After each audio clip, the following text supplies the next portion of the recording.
Uh, hey Philip, sorry, I just cannot cannot keep a schedule these days, so I have to do it now at midnight, the day before your deadline. So um, let's just get into it. You had a couple questions here, a few questions. You had your first chip implanted in 2005, far before the proper biohacking phenomenon started to take off, and years before you started dangerous things. What was the initial response of people to your implant? That's actually a really interesting question because I've noticed a change over the years. So initially in 2005, the response was very visceral and negative, and sometimes violent. Got death threats, that kind of thing, and just the whole idea is a new concept. Um, just really rattled people. So it was kind of from the general public negative. Certain people were interested, hobbyists and electronics enthusiasts and kind of technical people were kind of like, oh, that's cool. But the general public was generally just, almost repulsed, I would say. Um, and this next question, how does that response differ from today? Um, there's a thing called the exposure effect, and it's an old kind of marketing term, and it's why you hear the same ads over and over and over again, the same jingles over and over. The more you were exposed to something, an idea, or whatever concept, the more amenable you become to it. So you kind of view it in a more positive light, or at least less negative and more benign. So since 2005, I've been in media and doing interviews and things like that, almost on a weekly basis for over 10 years, 12 years now. So it's been out there. This idea, this is kind of constantly being, kind of broadcast into the general public. And even though people swear they've never heard of such a thing before, when I tell them about, I have chip implants, um, they have. They just absolutely have to have heard about it. Maybe they're not conscious of it. It's just like, when you learn a new word definition and now suddenly that word's everywhere. Well, it's not because the word suddenly became popular. It's because you are now paying attention to it. So the the exposure effect has worked its magic, and now if I approach just a general public person, random off the street person, their response might not be positive, but it's definitely more benign. It's like, oh, that's kind of interesting. Good for you. I'm not going to do it, but whatever. So it's far removed from like the death threats and the kind of initial reaction I had in 2005. For you personally, are your biohacking implants appear to make your life easier, more accessible, or are you interested in implants prolong your own lifespan, like some other biohackers and transhumanists?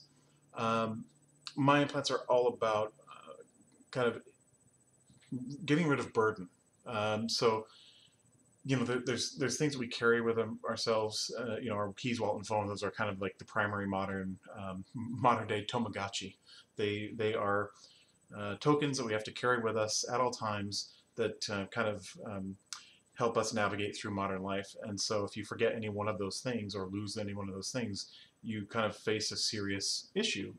If you lose your phone, if you lose your keys, you lose your wallet. I mean, these are serious problems. And so those three things are kind of our primary burdens. And if you add burden to that, like Fitbits or patient compliance, wearing a heart monitor or taking medication, any kind of additional burden that you must kind of manage throughout the day, that's a serious amount of energy they're putting into managing all these things. And so by getting the implants, I was able to live essentially key free for the last decade plus. So that, if we look at the top three things, keys, wallet, and phone, I was able to get rid of 1/3 of my management burden.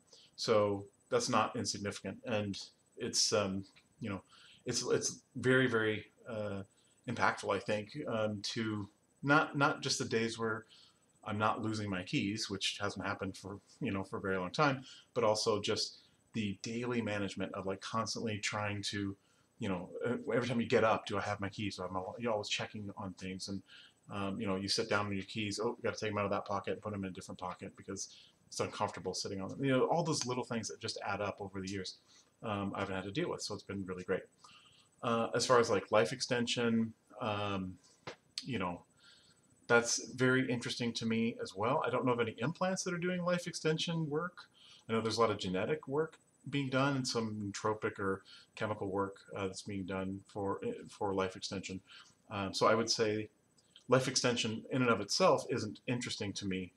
You also have to extend quality of life. And so, what I'm working on the implant side is extending human capability within your own lifespan. So it's about improving quality of life, and possibly security of life and some other things. So I'm on the other side of the same coin, essentially. Okay, the next question is, in the future, most biohackers imagine uh, biohacking is much more mainstream, seems to me practical and inevitable. The government will impose some kind of regulation. What do you think should limit the government interference in biohacking? So um, the thing about a hack is that a hack is concern.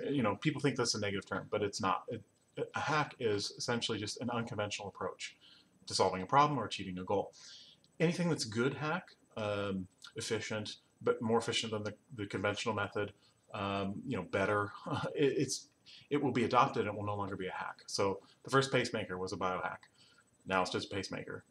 So biohacking to be biohacking, it will never actually become mainstream, right? So all the biohacks that are happening now, all the good ones, will just become accepted, and then there will be new biohacks that are always on the edge. So a hack is always going to be on the edge; it will never be mainstream.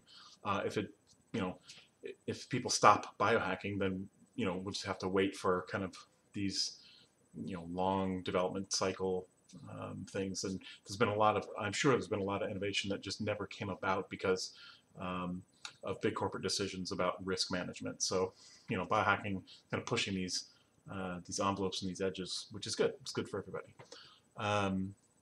To address the second part of the question, the regulation issue, I think it's going to happen. In fact, in the last 5 months or so, there's been 2 deaths in Australia from body modifications. People implanting like silicone reliefs, 3D reliefs under their skin, stars and whatever, horns, or doing some sort of more involved body modification more than just piercing. It's like, tongue splitting or other things. And so there is now, right now, kind of a huge regulatory review of what people are practicing and doing in Australia. And that's probably going to address a lot of other things. But like, humans are reactive, so nothing's going to come down the pipe until there's a reason for it to, right? No regulation is going to come down until there's a reason. So the first people that have a serious issue or possible death from as a result of biohacking, that will start the chain reaction of regulatory response. So I think it's probably inevitable that it will happen. So my advice to the biohacking community, and we've talked about it at length, is to preempt that and to open up lines of communication with the FDA and other authoritarian organizations that deal with these regulations. And so that's whatever progress is being made there is all good. Let's see here. You've mentioned that biohacking likely won't take off until the creation of a killer app. You've also mentioned, I read in another interview, that you think the killer implant is likely to be one of the last payments in transit because biohackers have started dabbling with this kind of technology, things that could be a radical change. So, yes, I mean, it doesn't matter what the specific killer app is. I mean, the reason why it's not a killer app, it is applications that drive adoption. So what I mean by that is, you would never agree to have your chest cut open and giant silicone bags put in, unless maybe you need a breast augmentation to affect some sort of application of yourself in society. So people think like breast implants are just purely egotistical, or they're purely aesthetic or whatever, but they serve a function for that person in society. There's a societal reason for that, and there's a true function that they serve. And so, for me, that's not a compelling application because it doesn't serve a function for me, but for somebody else it might. And so that's why implants that we've sold through Dangerous Things, the primary application is access control in a personal use context, like your front door, your car, maybe not your work, or maybe not something more public like payments or something. But those applications are compelling enough for the target market that we were catering to, which is biohackers.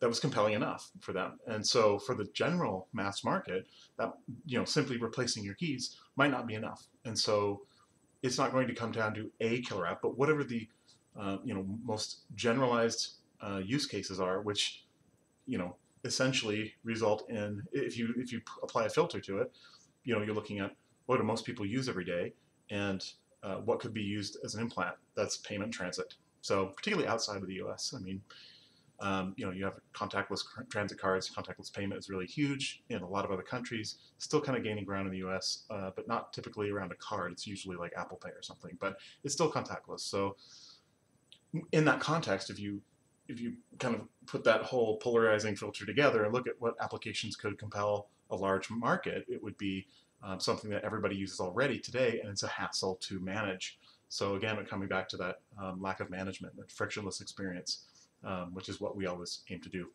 with what we design and build. So yeah, I think that those are good applications to drive adoption. And that's the last question. Let me know if you have any more.